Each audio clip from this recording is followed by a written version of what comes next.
dan bagaimana Rosario ini menjadi populer.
Halo anak-anak, selamat berjumpa kembali dengan Bapak.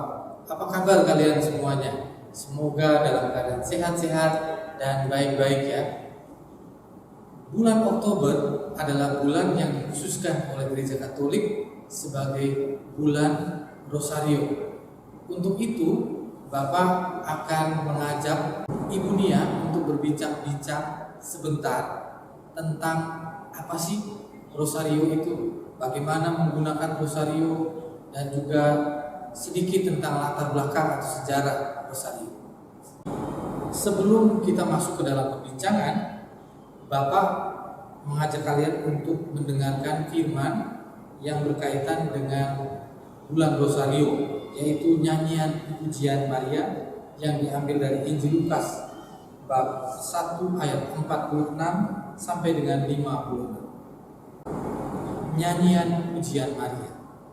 Lalu kata Maria, jiwaku memuliakan Tuhan, dan hatiku bergembira karena Allah Juru Selamatku, sebab Ia telah memperhatikan kerendahan hamba-Nya. Sesungguhnya, mulai dari sekarang, segala keturunan akan menyebut aku berbahagia, karena Yang Maha Kuasa telah melakukan perbuatan-perbuatan besar kepadaku, dan namanya adalah kudus. Dan rahmat-Nya turun-temurun atas orang yang takut akan Dia. Ia memperlihatkan kuasa-Nya dengan perbuatan tangannya dan mencerai-beraikan orang yang congkak hatinya. Ia menurunkan orang yang berkuasa dari tahtanya dan meninggikan orang-orang yang rendah. Ia melimpahkan segala yang baik kepada orang yang lapar dan menyuruh orang yang kaya pergi dengan tangan hampa. Ia menolong Israel hamba-Nya, karena Ia mengingat rahmat-Nya, seperti yang dijanjikan kepada nenek moyang kita, kepada Abraham dan keturunannya untuk selama-lamanya. Dan Maria tinggal kira-kira 3 bulan lamanya bersama dengan Elisabet, lalu pulang kembali ke rumah. Demikianlah sabda Tuhan. Terpujilah Yesus. Anak-anak, di samping Bapak telah hadir Bu Nia. Mari kita sapa dulu Bu Nia. Halo Bu Nia, apa kabarnya? Halo Pak Yanto, kabar baik dan sehat. Semoga anak-anak di rumah juga baik dan sehat ya. Oke Bu Nia, kita langsung saja masuk ke dalam inti perbincangan kita. Nah, tadi kan sudah saya jelaskan di awal bahwa gereja mengkhususkan bulan Oktober ini sebagai bulan Rosario. Iya. Kira-kira awal mula munculnya doa Rosario ini seperti apa? Bisa dijelaskan? Oh ya baik. Doa Rosario yang sampai saat ini kita semua paham cara berdoanya dan sebagainya, itu ada sejarah dulu cukup lama nih Pak Yanto, ada Santo Dominik, kalau mungkin Bapak juga pernah mengenal kisah hidupnya. Santo Dominik ini sebenarnya bukan penyusun sih, bukan penyusun doa Rosario ini, tapi perannya itu cukup penting dalam penyebaran doa Rosario ini. Lalu rumusannya juga tidak langsung seperti yang sekarang ini kalau kita mengucapkan gitu ya, itu mengalami proses yang cukup panjang. Bahkan kira-kira 400 tahun setelah Santo Dominik meninggal itu sampai pada jadi rumusannya seperti yang kita pakai ini berdoa sekarang. Gitu. Pertanyaan kedua, Iya, silakan. kira-kira kapan dan bagaimana Rosario ini menjadi populer?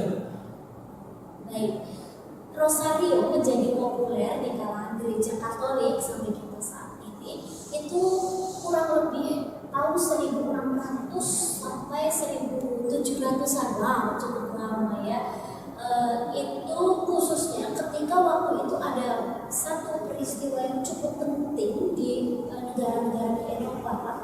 Jadi pada waktu itu negara-negara Eropa itu diserang oleh kerajaan Ottoman, lalu menanglah orang-orang Katolik. Jadi kayak sekumpulan orang-orang Katolik yang memperjuangkan negaranya itu. Kita tahu negara-negara Eropa itu kebanyakan Katolik pada masa itu. Jadi mereka berusaha memperjuangkan kekatolikan itu. Mereka ya ada perang secara fisik juga. Dan dari pagi sampai petang itu mereka di bawah satu komando itu Bapak Paus Pius yang kelima, dia anak-anak yang di rumah menyerukan supaya masing-masing mengambil rosarionya dan berdoa. Rosario itu benar-benar full dengan khusyuk mereka memohon kepada Allah. Mereka berdoa bersama dengan Bunda Maria yang mereka hadirkan dalam permohonan itu, dan inilah sebuah mukjizat besar terjadi. Mereka berhasil menang pada masa itu, dan sejak saat itulah di tahun itu mulai sampai tahun-tahun berikutnya menjadi semakin populer kekuatan dari doa Rosario itu sendiri. Ternyata Allah sangat campur tangan dalam hal ini dengan kita mendaraskan doa Rosario yang baik, yang sepenuh hati. Begitu. Berarti dapat dikatakan bahwa Rosario itu adalah sarana atau alat yang bisa menghantar kita untuk bersatu dengan Allah dan juga memohon kepada Allah untuk bisa menang dalam segala pertempuran di hidup ini. Iya, betul sekali. Kita melangkah ke pertanyaan ketiga. Ibu bisa ceritakan atau menjelaskan sedikit perihal hal-hal praktis tentang Rosario ini? Oke, baik Pak, terima kasih. Pertanyaan yang baik sekali karena kita memang perlu yang praktis-praktis, apalagi untuk anak-anak ya, berkaitan dengan doa Rosario. Pasti kalian semua punya Rosario ya di rumah kalian masing-masing. Pak Yanto punya? Ya, saya punya Rosario. Oh iya, bagus Pak Yanto punya. Semoga anak juga punya ya di rumah ya Rosario ya. Pastinya ya, apalagi kalian untuk anak-anak yang beragama Katolik nih pastinya punya, di rumah sudah diberikan oleh orang tua kalian masing-masing.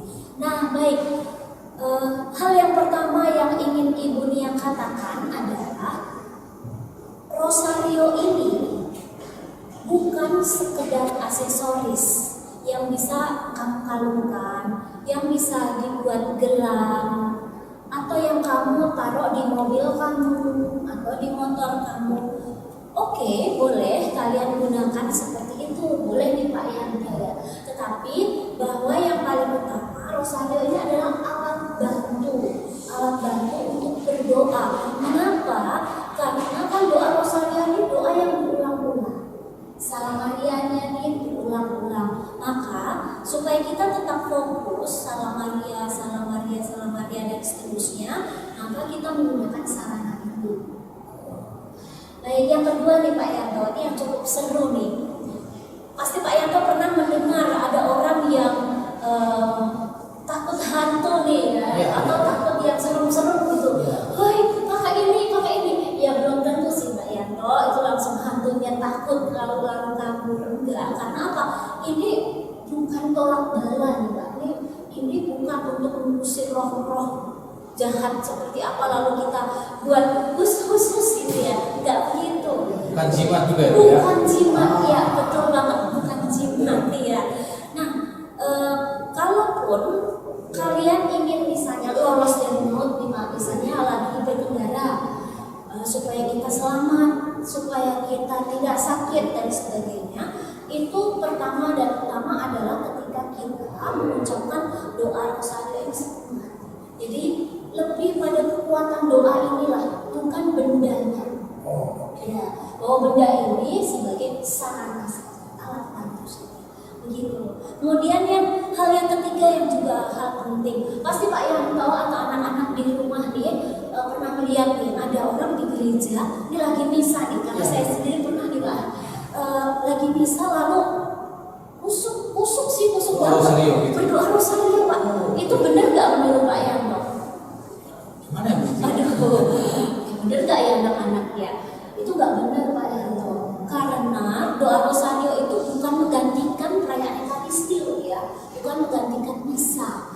Bahwa doa rosario itu boleh kalian doakan misalnya nih sebelum misa dimulai, sambil menunggu daripada nih ngobrol kan Pak Yanto, ngobrol dengan temen atau HP-an dan sebagainya di gereja, mending berdoa rosario sebelum misa, itu lebih baik gitu ya. Atau setelahnya, setelah misa mau berdoa rosario di depan patung Bunda Maria, mungkin di Dua Maria, boleh, silakan, itu penting untuk diingat ya. Hal yang keempat Pak Yanto itu gini, bahwa doa rosario itu kita ketika mengucapkan doa rosario, kita mengarah kepada doa itu kepada Allah Bapa, Allah Putra, dan Allah Roh Kudus. Nah, terus bagaimana dengan Bunda Maria? Mungkin pertanyaannya begitu ya. Bahkan anak-anak juga, lah terus apa fungsinya Bunda Maria gitu kan? Ya, kita dalam doa rosario itu mengarahkan hati doa itu kepada Allah. Kita berdoanya bersama Bunda Maria. Kita melibatkan Bunda Maria, jadi kita berdoa bersama beliau ini yang kudus dan cantik ini. Atau dengan kata lain, Bunda Maria ini jadi mediator atau Ya, antara, lebih tepatnya begitu sih, antara kita dengan Tuhan. Nah, Jadi ketika kita mau berdoa kepada Tuhan, kita bisa minta lewat Bunda Maria. semakin menguatkan doa kita. Kan kita tahu Bunda Maria ini adalah wanita terpilih di antara sekian miliar wanita di muka bumi ini. Tuhan memilih Bunda Maria secara khusus, gitu ya. Nah, berikutnya yang kelima ini juga hal praktis lagi Pak. Kalau nih seandainya Pak Yanto pernah lupa nggak sih bawa rosario? Lupa Bu. Pernah, sama Bisa ya? saya juga kadang-kadang lupa, maaf gitu ya. Mungkin anak-anak juga ada suatu ketika kami pergi, padahal ingin berdoa rosario banget nih, tapi nggak bawa. Gak usah panik Pak, kita diberi rosario alami oleh Tuhan. Apa itu? Ini dia. Jari ya? Yes. 5 jari kita ini. Jari tangan kita ini bisa kita pakai untuk berdoa rosario ini, untuk yang kan kita mengenal ada 4 peristiwa tuh Pak. Peristiwa gembira, sedih, mulia. Nah, itu setiap kali habis mengingat, merenungkan satu peristiwa kan ada 10 salam Maria, supaya fokus nih pakai nih tangan salam Maria ini begini, boleh banget gitu ya. Nah, itu dia hal-hal yang kami bisa sampaikan ke anak-anak nih Pak ya, untuk hal praktis tadi. hal praktis ya. Nanti suatu saat kalau misalnya kita ketemu lagi ada hal lain lagi, boleh kita sambung lagi pembicaraannya, bincang-bincang. Begitu. Terima kasih. Terima kasih. Demikian bincang-bincang singkat Bapak dengan Ibu Nia. Bapak berharap supaya kita bisa lebih rajin, lebih tekun di dalam berdoa rosario. Itu yang pertama. Yang kedua, mari kita gunakan doa rosario ini yang pertama-tama untuk berdoa, bukan untuk jimat atau alat untuk aksesoris, untuk taruh di motor atau di kendaraan. Itu boleh, tapi jauh lebih penting kita menggunakannya untuk berdoa supaya rosario ini menjadi hidup, dan hidup kita akan menjadi lebih bermakna, lebih bernilai, lebih dekat dengan yang ilahi kalau kita tekun di dalam doa rosario. Semangat anak-anak, terus berdoa rosario. Tuhan dan Bunda Maria memberkati Anda semua. Sampai jumpa